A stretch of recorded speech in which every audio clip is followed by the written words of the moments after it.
আওয়ামী লীগকে বাদ দিয়ে বাংলাদেশে কোনো বিশ্বাসযোগ্য, গ্রহণযোগ্য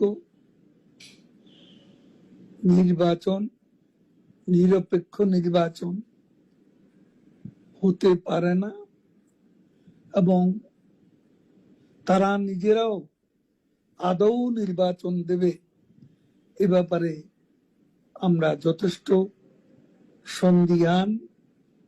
নির্বাচনের নামে আজকে তাদের যে অশুভ অ্যালায়েন্স, এই অ্যালায়েন্সকে নিয়ে তারা আজ সংস্কারের নামে গোটা জাতিকে বিভ্রান্ত করছে।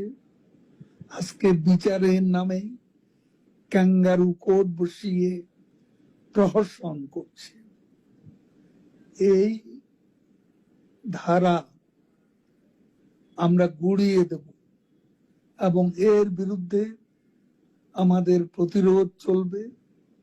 বাংলাদেশের আজ 50%-এরও বেশি ভোটার যে দলের সমর্থক এবং দিনে দিনে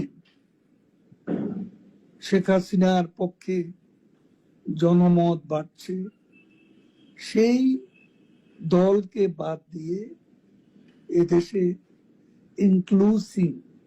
ইনক্লুসিভ বা অংশগ্রহণমূলক নির্বাচন